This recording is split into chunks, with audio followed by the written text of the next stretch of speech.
Afternoon, folks. It's afternoon here in Australia, just afternoon, and it's in the evening in where Gotze is in the west coast of America. I'm here today with three Macedonian patriots and activists, not just patriots. I'm here with Gotze Pangovski from the USA. I'm here with Ordan Andrievski from Melbourne, and with Sasha Uzunov. I don't think any of them need any more of an introduction. You've probably all seen them online.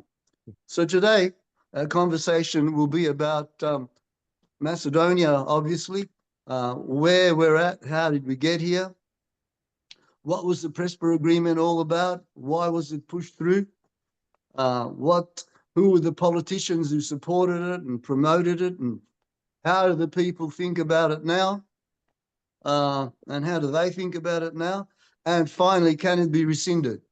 So, but before we do that, just a little bit of background, guys.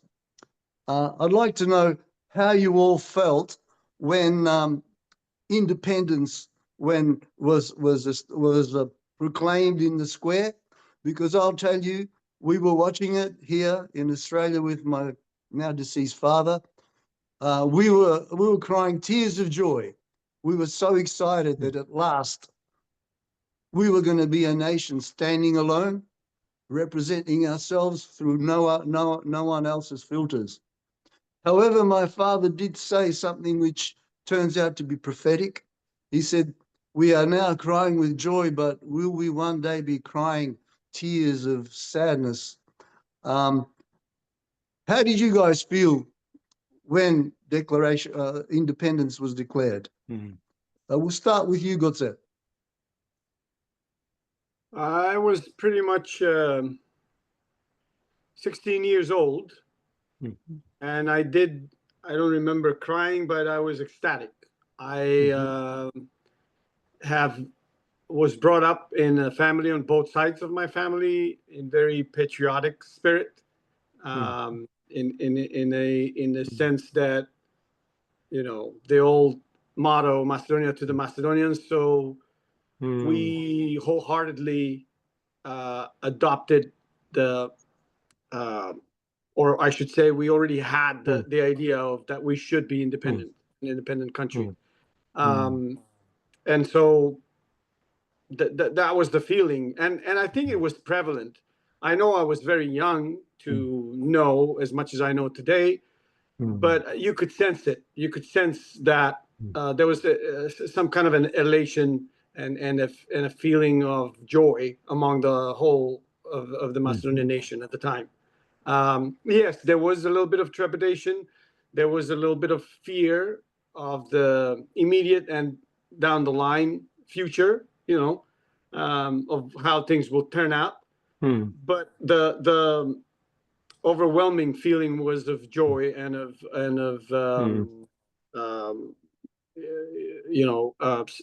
celebration of our independence.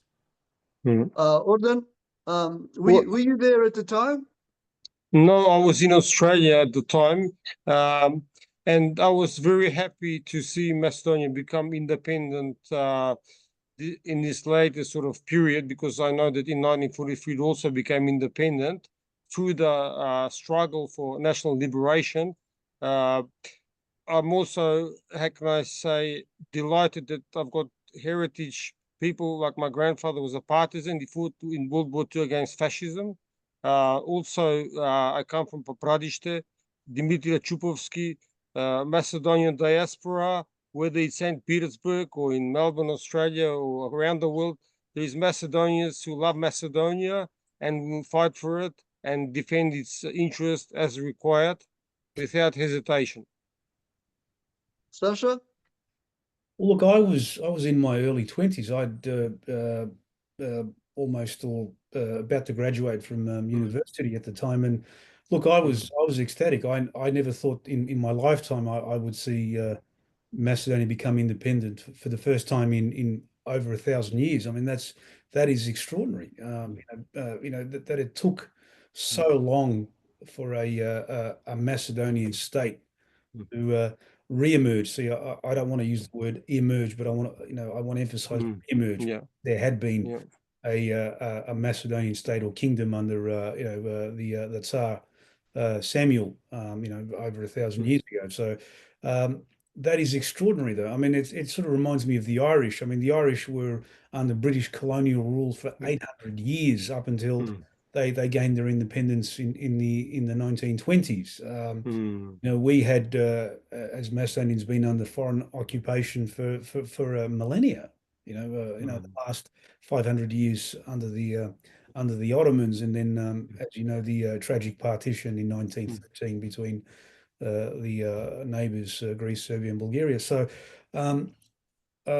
a truly historic moment, and I felt privileged in being alive to witness it happen. But in the back of my head, I sort of had a sense of sort of foreboding. I mean, what was coming, in terms of reaction from Macedonia's traditional how can I put it? I don't want to use the word enemies, but non-friends. To use a Macedonian term, ne priatel, non-friends. So yeah, in the back of my head, there was a foreboding of what could happen down the track. All right.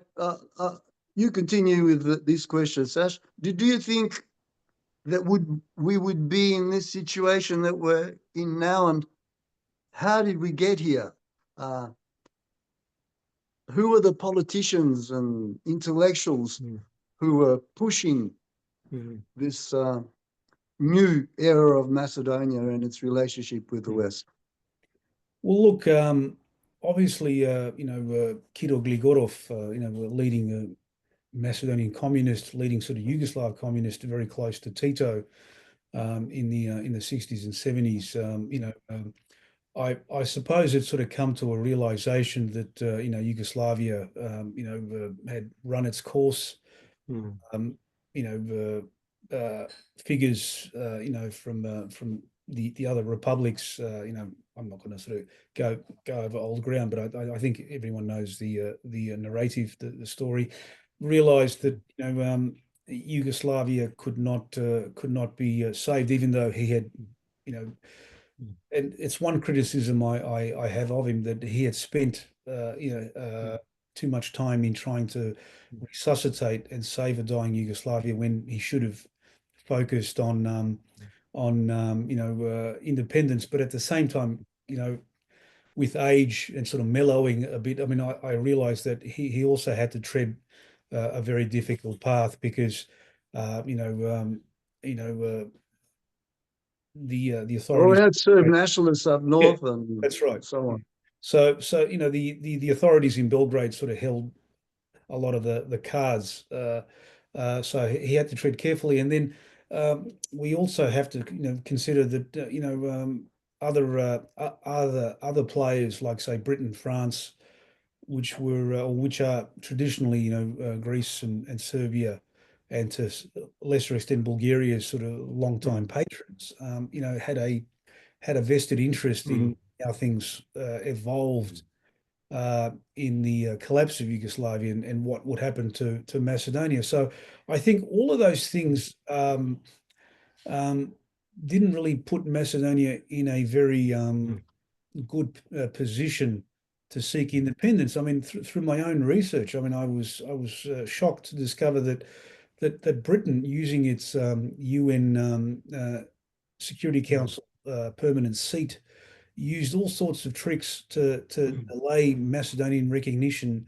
because Greece is Britain's traditional Bastard child, that's what it is. protege. Yeah. So Macedonia faced enormous opposition. So there was always going to be problems in getting independence, getting recognition.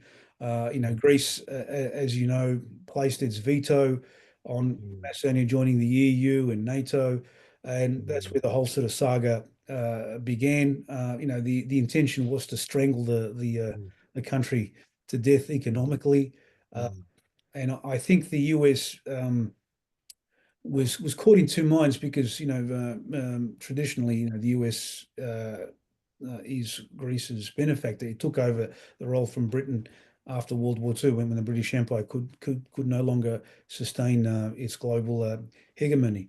The US, the US is very critical in this period. Its inaction and actions, tell us a lot of things.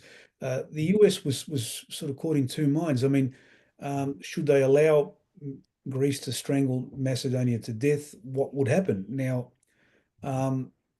my thinking is that the US kept Macedonia on life support, very minimum life support, from stop it being, strangled to death by Greece, not because it was concerned about Macedonians, but it was more concerned that if Macedonia were to be partitioned, in a worst case scenario, then you would probably have, the western part of Macedonia, where there's a large, Albanian population, come under perhaps, Serbian rule. So the US's interests weren't necessarily the interests of Macedonia, but other factors at play. And we have an example of this when in 2004, if you recall, there was a push to have a referendum in Macedonia on opposing the reorganization of the country as a result of the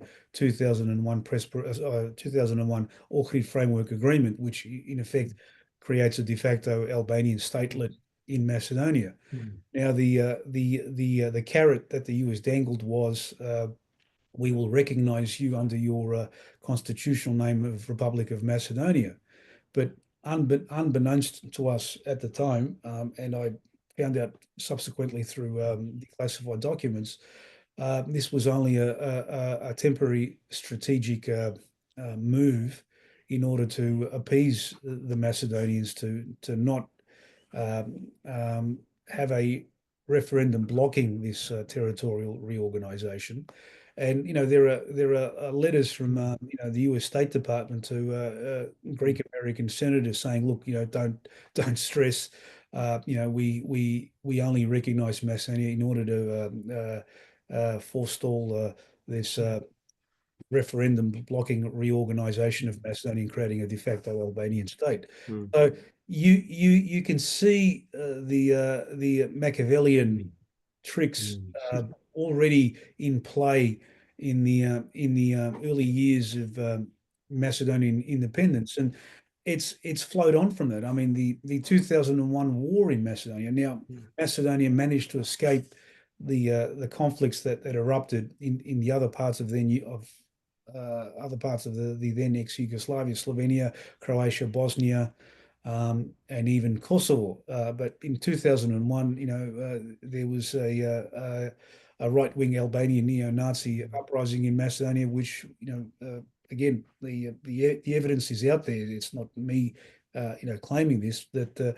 these extremists were trained and equipped by the US. They were let loose in Macedonia in 2001, so they could be installed as a upholder of US foreign policy in Macedonia. And when it came to the Ohrid framework, the Prespa Agreement in 2018 and name change, those Albanian proxies who were installed came in very handy.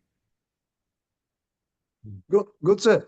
What do you remember of that time, and how the people felt about the slow denationalization of our nation? And the influence of the Albanians, as Sasha just mentioned then, the growing influence of Albanians. It was a very complex situation. The so-called elites of Macedonia at the time were very pro-Yugoslav. They could not fathom a real independence, and they didn't kind of strive for it. It was sad to see that actually Kiro Gligorov has had in his past more of Macedonian national interest and mind when he started his career, if you will, in the public life of Macedonia very early. Sure, you all know that he was part of ASNOM. He was technically almost like a secretary to Metodian Novcento. People forget that when the Macedonian headquarters, led by Apostolski, and Cento was there, issued a manifesto to the Macedonian nation. There was a complaint to it, and the complaint was written, amongst others, by Kiro Gligorov, who said, there's too much of Yugoslav stuff here. We need to focus more on Macedonia. So very early in his life, Kiro Gligorov was very pro-Macedonian. It after World War II, when that group, and we have a document to prove that, was literally dispersed, the elders like Cento were put in prison. Apostolski was sent in a different, I think he was sent to Bosnia and Herzegovina to be a commander there. And later on, they gave him titles like the first president of our Macedonian Academy of Science. Kiro Gligorov, being younger than most of them, was sent to Belgrade. And over the years, he did become a Yugoslav apparatchik, like Sasha mentioned.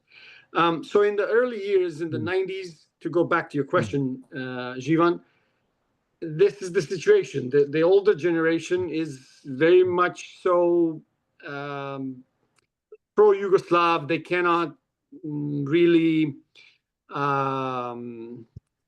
imagine a world outside it, different path. They can't get with the time, but the what I'm trying to get at is that the younger generation, the SKM PDP, which it was called back then, the current SDSM, was led by people like Branko Crvenkovski and the like, who were very much so enamored with Yugoslavia, more so than the elder generation, who at least have participated in something very Macedonian, like ASNOM, like Kiro Gligorov. I mean, we all remember that video when I think I saw it live, when they were discussing about which anthem should be intoned in our parliament, where Branko Crvenkovski says, we are okay with the Macedonian anthem being, sang in a parliament, but first we need to hear the Yugoslav anthem as a precursor, which tells you all you need to know. And to this very day, we are being bombarded by the neighbors with that stuff, saying, see, your own people were not even Macedonian or cared about Macedonia. But again, I diverge from your question, Jivan. The Albanians at the time were also caught in this situation because their main goals politically were tied with Kosovo. Macedonia was kind of the backdrop, and that whatever was going to happen in Kosovo with Rugova, that's what they were going to follow. And early on, they held a referendum, or they tried to hold a referendum for independence, called the referendum for Ilirida, meaning they wanted to secede the western part of Macedonia to Albania or to Kosovo or to some kind of autonomy, Albanian autonomy, which would pretty much be the borders of World War II, like wherever the Balist Nazi sympathizers and supporters of World War II were in charge, basically, as lackeys of the Italians. So they went against the Macedonian statehood outright, and then the response was a little bit harsh, but also not from a Macedonian standpoint. At the time, Frčkovski was Minister of Interior, and all the situation that happened in Tetovo and Gostivar, and the mayors being imprisoned, and the Albanian flags being hoisted over there and whatnot. It just spiraled out of control to the point where, to this very day, I believe it's almost like we say in Macedonian, otvorena rana, like an open wound that we constantly have to delve into and deal with, instead of focusing on our independence and our establishing and strengthening the institutions of our independent republic, which we never were able to this very day. As you see, all governments, quote unquote, have to have an Albanian partner in the government, which it doesn't say that anywhere. It doesn't say that in our constitution, you know. So technically we are some kind of a binational government or form of a statehood where we supposedly have to have it. In any true democracy, who wins the popularity vote should form the government. I don't care what your ethnicity is. They can be 100% Albanians. I often cite, for example, there's often been candidates here in the United States who are of Cuban heritage, or I don't know, there was a candidate for the Democrats, I think in the previous elections, who was a Croatian. But when they speak, they don't speak about Croatia. They don't speak about, you know, the Croatian side or the Cuban side. They present themselves as more American than the quote unquote real Americans. That's what we lack. If we see that from Albanians or anybody else for that matter, we'll support that. But what they try to do, and since the beginning to this very day, is to have a separate politic, to have a government within the government, sort of like you know. And in the long run, it's not a viable option. It's not a. And Sasha mentioned some of the stuff that has happened, like the territorial division referendum and what the U.S. did to support that or to minimize or to undermine that. It all goes to this soft direction of disintegrating Macedonia, sort of, not integrating it. Although the terminology says, you know, the Democratic Union of Integration is the party of Ali Ahmeti, but it's the opposite. It's completely the opposite, you know, in its actual, you know, what they actually do. So yeah. Ordan, do you have anything? Do you have anything to add to this, bro? Yeah, all I can say is that the Albanian extremists, like they are like the Taliban in Afghanistan, they can't be trusted. They have been supported by the US and Saudi Arabia and other actors for their own agendas, but they will be ditched eventually. They can't rely on American protection forever. As we know, the US has got its own issues at the moment, and how long patronage they'll receive is uncertain, because we know what happened to Saddam Hussein, who was a puppet of the Americans. He fought wars and then they ditched him. So I think there's got to be lessons, but also change within the Albanian sort of mindset, because to backstab the country that you're part of, you know, there's no future. Where are they going to go? I mean, they can't sort of create a greater Albania. That's nonsense. You know, that's not going to happen. Whatever they dream is one thing, but the reality is different. And now I think we need to basically start afresh, recognize that we can't have disproportionate power by anyone, not by the Albanians or anyone for that matter in Macedonia. It should be the Macedonian people who decide policies and priorities. The Albanians did not vote for Macedonian independence. They chose to ignore this process because they were dreaming Kosovo or some greater Albania, and good luck to them. But really, they're not, their leadership, I'm not talking about ordinary people, because there's fine people across every community, but their leadership has been really bad, worst kind. And I hear this from taxi drivers that are Albanians. They said, imamo najloši političari od vaša strane i od naša, you know, so there you go. So can we say that then the Prespa Agreement was the logical next step in denationalization, the destruction of a Macedonian identity, but just the creation of a geographic state of many people, except no Macedonians. Could we say that was like the final straw for us Macedonians, but it was set in motion a lot earlier than the Prespa Agreement. The Prespa Agreement just more or less legalized that. Did we say that? What do you reckon, Ordane? Well, look, if you look at the work of Igor Yanev and other academics that are experts in international law, they've analyzed this problem. They know that this whole Prespa Agreement is not worth the paper it's written on. It's not sustainable. It's been sustained by pressure, by manipulation, by blackmail of MPs, by corruption, by bribery, by everything under the sun that the CIA and other Western intelligence can sort of come up with to keep up this evil show in our lovely Macedonia. We don't accept it. We had protests around the world rejecting it. The Macedonian people rejected it, and this now NATO is enforced upon us.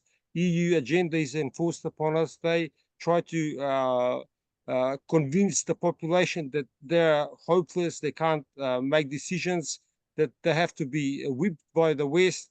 They are brainless, incompetent, no action. You know, that's rubbish. We don't accept that. Every Macedonian that's within Macedonia is intelligent, whether they live in Macedonia or outside.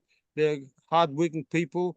And this rubbish, that it's agenda that's been thrown at us by the EU and NATO and others trying to make us dumb and incompetent, that doesn't work. So who were the main drivers of the Prespa Agreement? Because some people were apparently against it, and the very same people who were against it now say it's de facto, it can't be changed. But who were the initial people? Was it just Sida Samir? Were there any particular intellectuals? Was it pressure from the Kale? So who was actually driving this direction towards the Prespa Agreement within our community? And did most Macedonians accept the fact that if we will get into the EU if we change, or were most Macedonians aware of the fact that it's just another episode in the game that has been played with them? Maybe Gutse, maybe you could start that. I honestly think that it was it's not a black and white story, if you will. One of the earliest things that I can remember, and obviously we don't have, we can only guess, because we, unlike other countries, we should have declassified materials about what was going on from these so-called negotiations with Greece.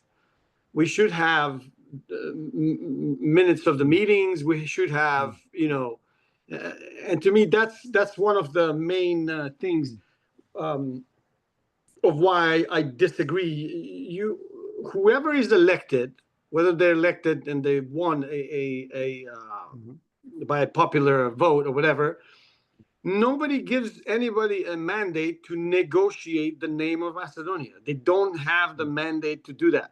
They don't have my vote or recognition or in any way allowance or I don't know how to say it to and it's very basic. A small child can understand this. I often say, and I've said it to you in our previous conversations, Jivan, even if we have some kind of technology to today resurrect somehow people like Goce Delchev, let's say, we go to the church of Sveti Spas, we manage somehow to get Goce Delchev to rise from the dead. He doesn't have the right to say, okay, change the name of Macedonia. Meaning people who have really given their lives for Macedonia do not have the right to rename it. We are all part of it. We are all, and the future generations especially. I mean, I always also cite Professor Chepraganov's very logical answer to even the referendum question, or the whether we should have a referendum. You know, that was how Gruevski kind of diverted the pressure on him to say, oh, if it comes to that, we'll have a referendum. No, there's no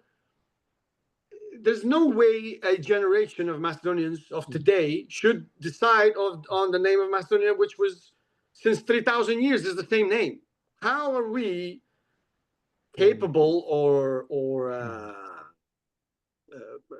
we have the credibility to change the name of Macedonia on some kind of referendum? Oh, we went and voted. Who gave me the right to vote on Macedonia's name? You know, it's ridiculous. But to go back to your question, I know you probably all remember, but I'll still say it. There was a statement by Zaev, who was then in opposition, and I think he just became the leader of the SDSM after Shekerinska's term. Gruevski was already in power, and he gave an interview, and it was originally for the so-called what is it? Sasha will remind me. Not Freedom of Europe. Radio Free Europe. What's the American? Voice of America. Not Voice of America, but Radio Free Europe.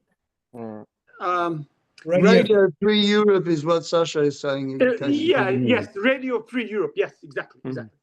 Where he said, remember the same famous quote, maybe we should, what's the word, fold our spine a little bit in the terms of the name. Maybe we should, you know. And when you step aside and you think about it as a person who may not be Macedonian, let's say you're not Macedonian, you're not related to Macedonia or Greece.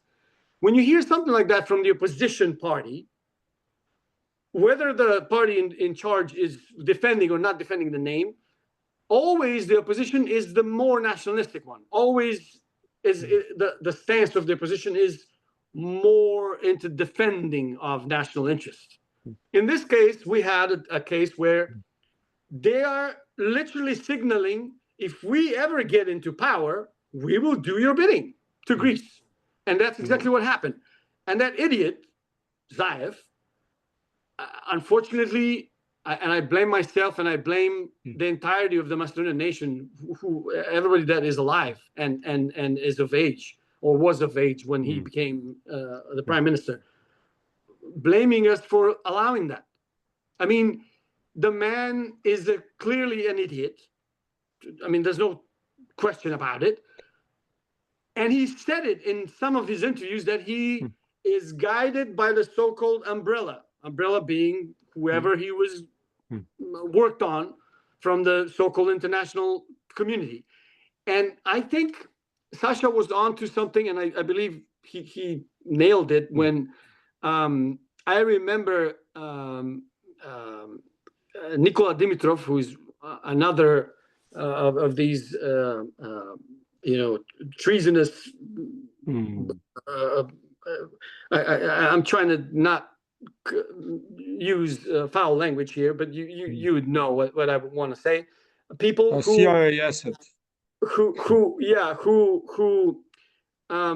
met with people like Strobe Talbot and people from the so-called Brookings Institute here, almost a full year prior to the Prespa Agreement. And that Amanda Sloat, which I'm sure Sasha will tell us more about, probably even wrote that damn agreement, in which we literally lost everything. I mean, just to think about it, who in their right mind signs a bilateral agreement between two countries in which history is sanctioned? How can you sanction history and historiography in a bilateral agreement? What if we uncover something else tomorrow that changes the history? This bounds you as a country to this. Our textbook should be according to this so-called agreement and so forth. And it's so going back to your original question, Sasha. Sorry, Jivan.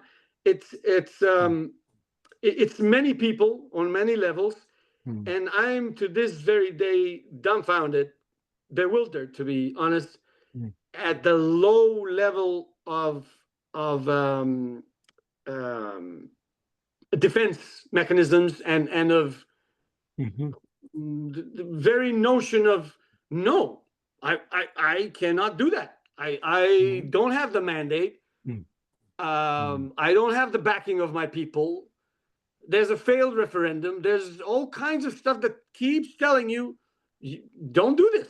Don't sign any such agreements. Whatever they're promising you, you can tell them if you're such a lowlife, you can tell them, you know what, I love you, you're my best friends, whatever, but I cannot do this.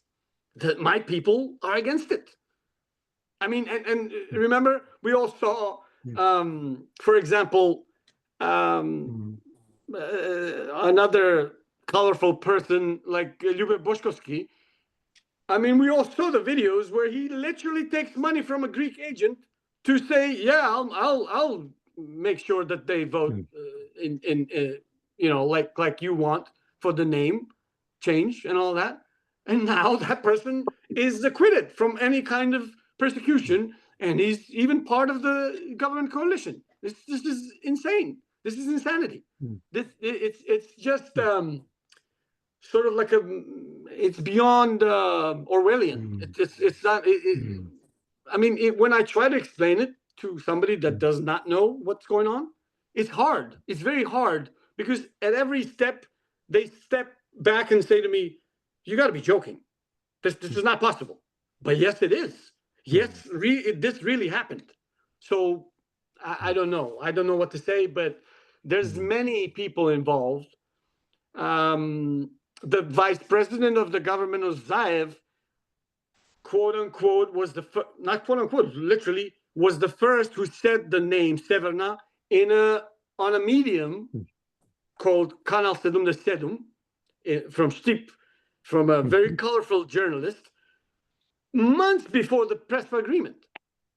How and why? And then later on, he sells his company to the Greek state-owned Hellenic Petroleum.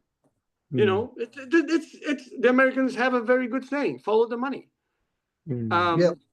The Greeks on their side bought, I don't know how many planes or whatever they bought, and then all of a sudden the Prespa Agreement comes our way. You know, it's money's involved, obviously. We just have to uncover how much and who took it on our side. Although it's kind of very obvious who did. Sasha, Yes. do you think that can I just sort of mention while we're at the money end please. of things? Yeah, I remember meeting with the former president of Macedonia, who was here at this period or after this period, and he said that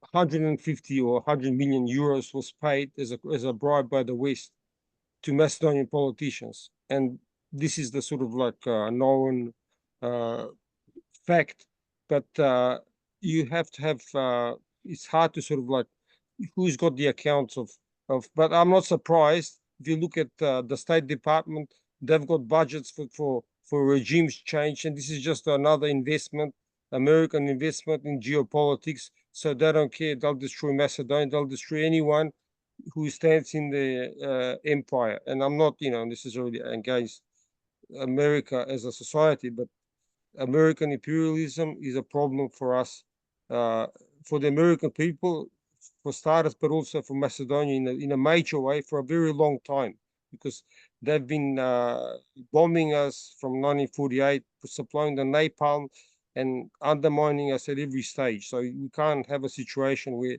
all of a sudden the US is our strategic partner. Only in a dystopian world they become a strategic partner, like the UK. How can you say UK is a strategic partner in our destruction? Yes. Sasha, Yes. we've spoken about the carrot, the bribes, and so, but there must have also been the stick behind it all, because the more even I, who have been a leftist all my life, are learning about the threats violence and so on that politicians throughout the world are subjected to by America. Have you anywhere in your research found any suggestion or indication of that may have been happening to the various political parties in Macedonia at the time and its leaders? Well, look, I think the most obvious giveaway is the 2001 war in Macedonia. I mean, that's the ultimate form of an example of US-sponsored violence in Macedonia. You know, the sort of trick of letting loose a proxy and then acting as though you're the you're the third man in the ring, the neutral umpire who then sort of comes in to calm things down. I mean, that's a classic US State Department strategy. I mean, that's the most obvious giveaway. The 2001 war that was unleashed in Macedonia by terrorists whose objective was their grievances were they wanted Macedonia to become part of NATO. Now, normally terrorists are people who are sort of fighting to get out of NATO, or shouting, the US is the great Satan. I mean, I'm not saying that the US is the great Satan. I'm just pointing out that that's sort of the mindset of terrorists. So these were strange terrorists. Their terrorism was they were angry at in Macedonia not being American enough. I mean that again, that's the most giveaway, the most obvious giveaway. And secondly, if you examine the sort of histories of some of the leading figures in Macedonia, like politicians like Branko Crvenkovski, Denko Malevski, and I've just forgotten Stevo Pendarovski. I mean, all of these people were hardcore Yugoslavists. I mean, they were pro Belgrade. They were anti-US, they were anti-NATO, they were anti-Macedonian independence, and then literally overnight, they became more American than the Americans. And you were. I mean, some of us who were sort of naive back then were saying, look, we need to get closer to the US and to the West, and we need to sort of curb the the Yugoslavism, during the 1980s, right, et cetera, et cetera. And so you're now having the very people who you were criticizing for not being pro-West enough, pro-American enough, lecturing you, you're not American enough. I mean, you had Denko Malevski, who became the first foreign minister of Macedonia, opposing Macedonian independence. I mean, it's quoted where he had to be dragged kicking and screaming by Kiro Gligorov into supporting independence from Yugoslavia. He's now a pro-American. He's pro-Bulgarian. He's now sort of spinning, Bulgarian right-wing sort of nationalist rubbish about Macedonians, etc., etc. Yet, if you go back 20 years, he was attacking the very countries who he now supports. So somewhere along the line, the US or the UK, have gathered some incriminating evidence on these individuals, and have sort of strong-armed them or blackmailed them into accepting their agenda. I mean, we also know that the British played a part, MI6 played a part in changing Macedonia's name. I mean, the British ambassador to Macedonia at the time in 2018-19, Charles Garrett, has been named in British alternate media as a MI6 operative who was involved in changing the name.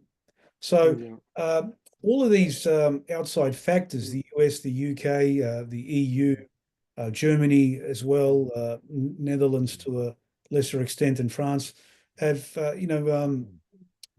sided with Greece against Macedonia, because ultimately, when it comes to the crunch, Greece is of more strategic value to the West than Macedonia is. Macedonia, for the time being, its physical real estate is of importance to the US. The people within it couldn't care less about it. Just as long as that territory that Macedonia occupies doesn't fall into the hands of the Russians or the Chinese, that's what the US or pre-Trump, again, we're still trying to figure out what Trump's views are on Macedonia. But you know, the pre-Trump sort of US foreign policy on Macedonia is that Greece is the jewel in the crown, and you know, it's more important than Macedonia. Now, with you know, the changing sort of political climate, the estrangement between the US and the UK and Europe, you know, I sort of see great instability in the Balkans. I mean, we're seeing some of the Balkan countries, you know, organizing their own military alliances and pacts. I mean, that's not an encouraging sign. Now, if the US were to pull out from Europe or lower its number of troops in Europe, then you'll probably have the EU, Germany, the UK move to fill the void. Now, again, we don't know what their long-term objectives are on Macedonia. I mean, you know, we've seen, you know, templates that have been floated. You know, and there was an ex-British diplomat called Timothy Lees who advocates the partitioning of Macedonia and Bosnia, and you know, and sort of rearranging the Balkans. There was a so-called hypothetical worst-case scenario floated by a US Professor Daniel Server in 2017 in front of the US Congress, which envisioned partitioning Macedonia if so-called nation-state building were to fail. Ironically, you know, the reason why Macedonia is a failed nation state is because of Western interference. So, look, you know, we're heading into a lot of uncertainty and turbulence, and you know, we don't know where the chips will fall. That's right. And whereas 20 years ago or whatever, there may have not been an alternative to being pro-Western for many reasons, for economic reasons, for military reasons. Do you guys think that the situation now is different given the rise of BRICS? And should we, considering that we're still on the waiting list for the European Union, if we had politicians with a little bit of courage and integrity, should we be looking towards other partnerships, not West, but BRICS? I'll get you to start with this, Ordan, and what do you think? Look, I've been an advocate for a long time for searching for alternatives that suit the Macedonian people and that suit humanity, right? Because the current arrangement is completely unethical, unjustified, unsustainable. It's a disaster for us as a civilization, as a peaceful people. How can we sort of continue on our old civilization and culture and history under these conditions? This is not acceptable to anyone. If the same conditions were imposed on other people, they would have a civil war, whether it's Croatia, whether it's anywhere in Europe or in the United States. They rebelled against the British when they became independent. So we've got a proud tradition of searching for alternatives, and so I think definitely now is the time. And I've written a paper on this in the Nordic Times that Macedonia should definitely look at alternatives beyond EU and NATO, because such as BRICS, because they at least recognize that they don't impose this nonsense on us. They're not choking our democracy. They're not choking our history. This is a gas chamber. I've described this Euro integration process as a gas chamber. And I think that shows how strong I feel about how we must change the situation for the better. And I'm a firm believer in the democratic power of the Macedonian people. I know there are despots everywhere, in every country, in Australia, the US, everywhere, that try to manipulate the situation. But at the end of the day, it's the people can reject despotism, and we rejected despotism in Macedonia. We had protests. My first cousin went inside the parliament to defend Macedonian constitution. So there are people in Macedonia that don't put up with this nonsense, and they have been suppressed, kept out of jobs, imprisoned. There's still political prisoners in Macedonia as we speak. So this is not the Macedonia that we want or need. This is the truth of the matter. Good, sir. Do you think that a lot of people in Macedonia would be okay with shift in direction? Yeah. Okay.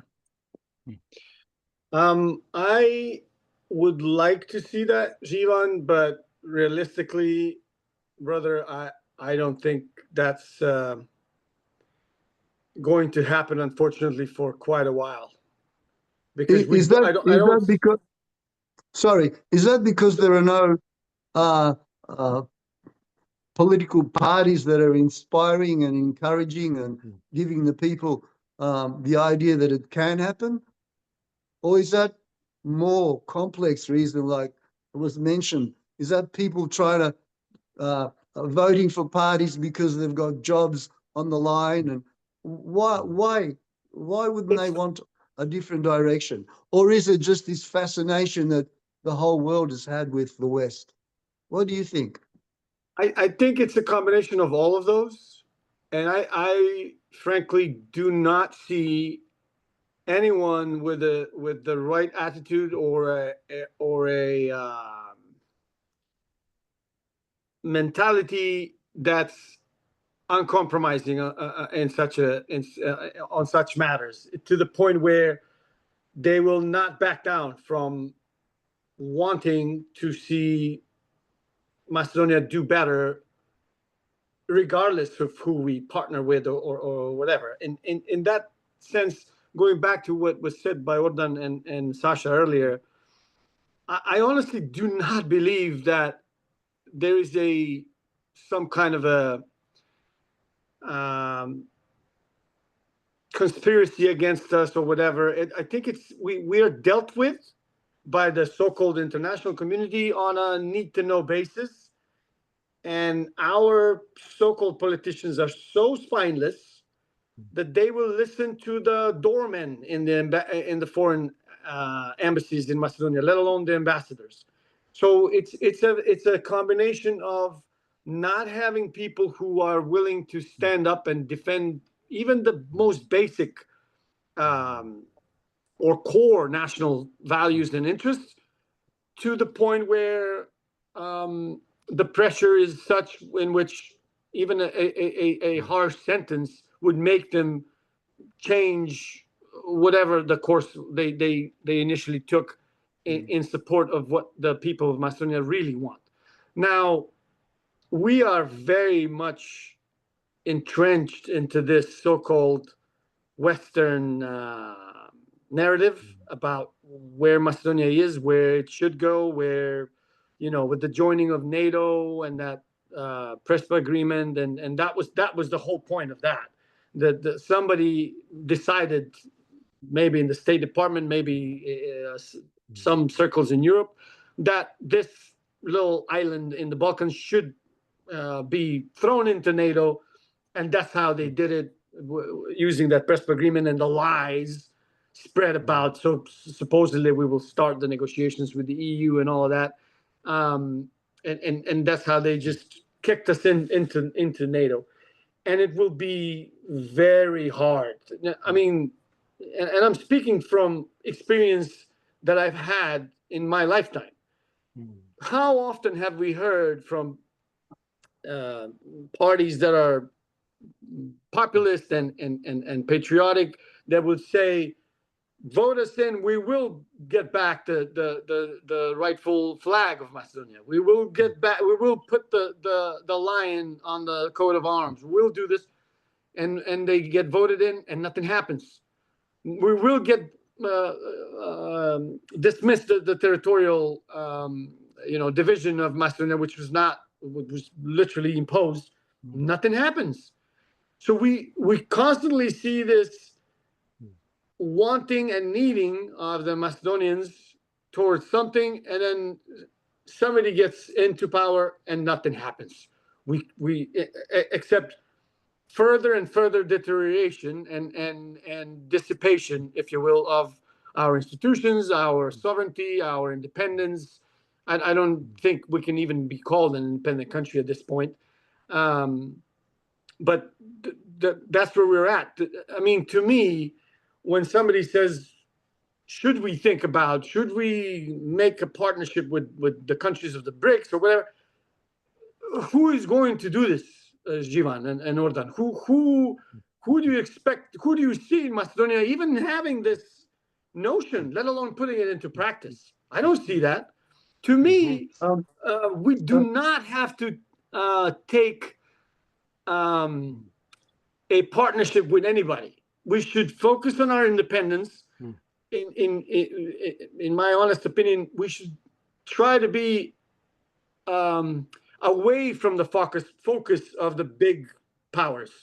I don't want America to be focused on Macedonia, because that's bad in the short and in the long run. Like you guys said earlier, as I think Kissinger reportedly said, it's bad to have America as an enemy, but it's worse to have it as a friend. So it's fatal to be a friend. Right. But honestly, I apply that to any big country, big power, big whatever you want to call it. Because if anything, our Macedonian history teaches us nobody was our friend, ever, never. The best and the brightest of our revolutionaries said it so many times. The people who will come and supposedly help us to win our freedom will actually enslave us. That's what kept happening to us. And we don't seem to learn. We don't seem to support the guys who say, focus on ourselves. Let's make Macedonia better. Work your best to make a partnership. You don't have to agree with their political stance. You don't have to go into an alliance. I don't want to join any kind of union or whatever. Do you have a deal on the table which will make our economy better or make our people work, and then we create our own better living standards? That's what I want. Let's work on that. Get somewhere first, then think about these bigger issues, world stuff and whatever. I don't want to involve us in other people's issues when we have our own to deal with. We were denied the name of our very country. How am I going to deal with what is happening in Ukraine or in Palestine or in wherever in the world when I have a problem at home? And that to me is the hypocrisy of these so-called progressive, in term only people in Macedonia who are always, they'll make a protest, pro-Ukrainian protest or whatever, but they don't defend their own country. You're going to defend Ukraine against the invasion from Russia, but you don't want to defend your own country? The likes of the so-called bard of Macedonian journalism, Zoran Ivanov or people like that, who wrote a column saying, yeah, we should consider changing our national anthem and include more of the people that live in Macedonia in it. What are we talking about? Who is going to? I don't see even a circle of intellectuals to have some. You know how in our history we have had literary circles where ideas were talked about, and then some kernel of those ideas was spread among the wider population, and then that was kind of the rallying cry to independence, to liberation, to struggle against oppression. Do we see that now? There's pockets of people who maybe it's a little presumptuous to think that we are one. But in reality, what will be and please don't get me wrong, we need these desperately. But what's the result? What I want to see some actual change, something to happen, not talk, not vote us in and we will do our best. We will not say Severna, and then they get in their cushy armchairs and they start saying Severna. I mean, I Okay. don't know. All right, Crime guys. and punishment, right, brother? Crime and punishment. You did something, you should suffer consequences. Until we make somebody who is rightfully guilty of something pay for what they've done, I don't think we're going anywhere, let alone thinking that we can have partnership in a different way, not with the West or whatever. I don't think we're there, unfortunately. So we're I not think ready you to be understand what I'm saying. we're not ready to be anybody's ally because we don't know who the hell we are and what we want. Is that basically it? Kind of. Okay. Kind of. Look, there's two more questions. So let's keep them a little bit, the answers a little bit shorter. My final question on the Republic is, are we doomed, or is there a pathway out of this and we can create the country that you speak about, Godse, that stands on its own feet and doesn't need to be part of anybody else's group, but has the right to choose which group they're going to be with? I'll get Sasha to start this if possible. What do you think, Sasha? Look, predicting the future is a very tough business. I mean, I've That's why I asked you to do it. I've tried in the past, and some things I've gotten right, some things I've gotten wrong,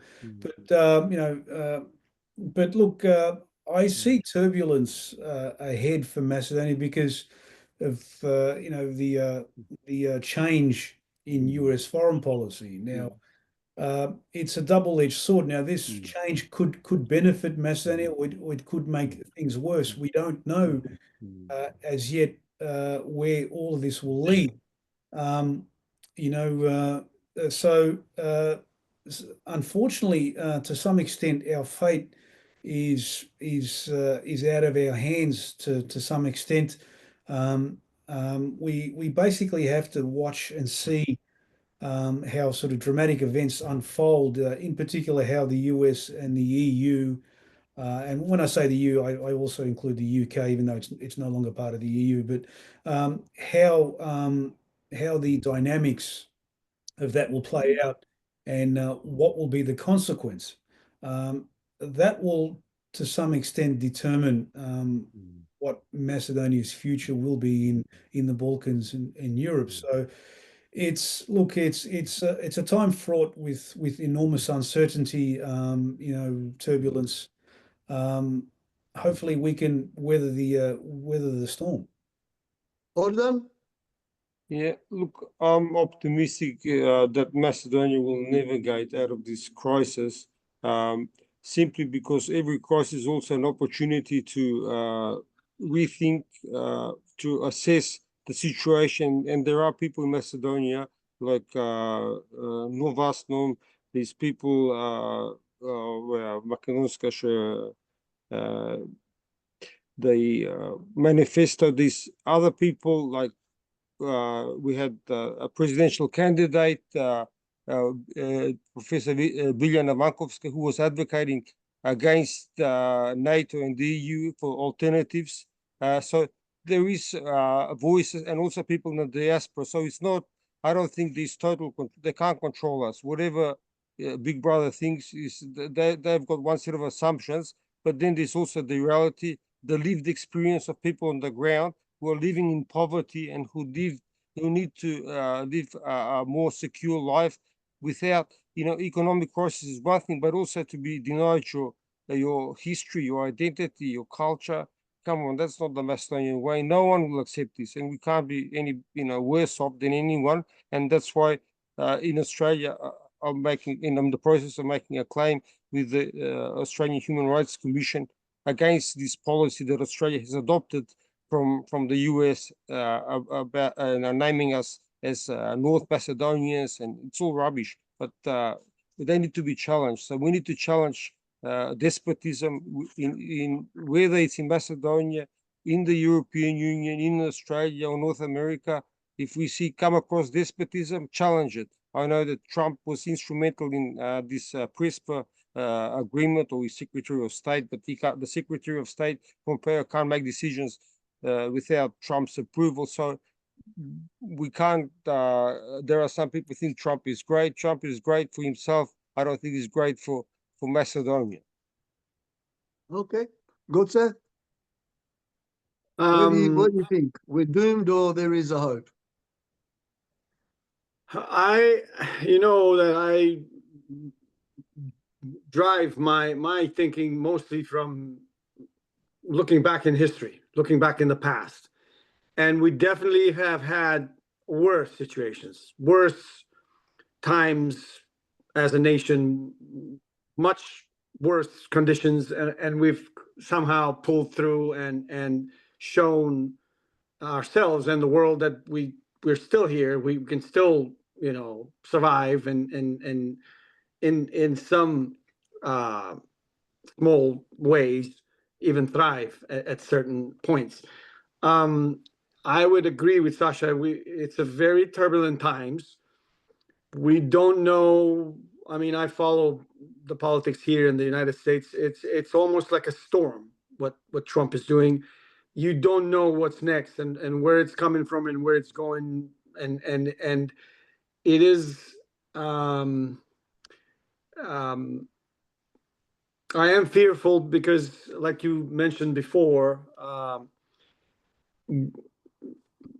I really hope that somebody doesn't whisper to him, or he decides that changing of borders is a good idea in the Balkans. Because if that starts rolling out, we will be in big trouble. And I don't know how. Like you said, like Sasha said, it's very difficult to predict anything. It's almost impossible at this point. I don't know what's going to happen. Even the most patriotic government, if we have it, I don't know what positions should it take, so it would kind of weather the storm, and if something happens, be able to counter it. We unfortunately have very poor institutions. We have not good capacity to even survive on a daily basis, let alone, I mean, catastrophes happen and we witness it, and it's just unbelievable. But that's where Macedonia is. That's our reality, unfortunately. So I am hopeful, but I don't know. We've only got 5 minutes. There's one more thing I wanted to bring up. Yeah. It's not all doom and gloom for the Macedonian people, even it may be very seriously doom and maybe possible doom and gloom for the nation. Have people been watching what's been happening in Ege? There's literally a cultural revolution happening in Ege. Young people singing Macedonian songs, that brings great joy to me in the middle of Solomon and everywhere else. Have you guys mentioned it and just noticed it? And we've only got like 5 minutes to go. Let's go with Sasha first.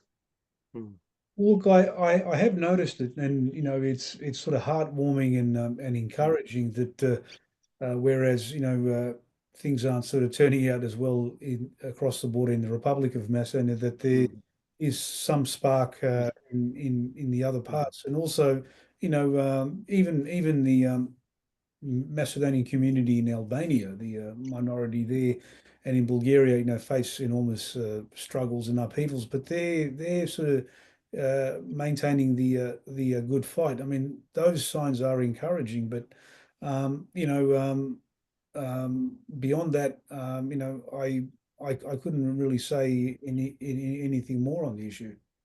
Thank you. Ordan? Yes, I think that's a very positive development. I think the Macedonian people have been, are, and will be in the future Macedonian. We have got tremendous history, knowledge, culture, identity to guide us. There's a lot of deep knowledge that's been transferred through our genes and through various mechanisms. So we've got hope like everyone else. I never lose hope. I'm always optimistic in the power of humanity, in the power of Macedonian civilization, in the power of good people and positive energy. God say you got 2 minutes, bro. Having I mean, half of me belongs to the Aegean part of Macedonia through my mother, so I love it. I support it. My only concern is that some of our activists there unfortunately have and still continue to support the so-called Prespa Agreement. And I hope that doesn't permeate through the younger population there, thinking that that's what is the solution to this so-called problem being imposed on us. Other than that, it's really good to see it. I hope it continues, and I hope it develops into something more. Let me assure you, there are other people there in Ege who I've been in contact with, who oppose that position of the old guard of our human rights warriors there. And guys, I really want to thank you very much. I'd like to suggest that we do this every now and then. I like the synergy between the three of us. I'd just like to say long live Macedonia and thank you, brothers. If anyone's got anything to say, there's literally now 2 minutes to go before the Zoom finishes. Thank you. Otherwise, I'll say goodbye and we'll catch up ASAP again. Okay, good stuff. Bravo. Thank you for the opportunity. Thank you, everybody. Thank you. For sure. Yes. Ajde, prijatno. Sash, final word, Sasha? Look, mate, keep on fighting, mate. Don't give up. Thank you. Thank you, brothers. Take care. Okay. This is your welcome stuff. Oh, beautiful. Oh, boy.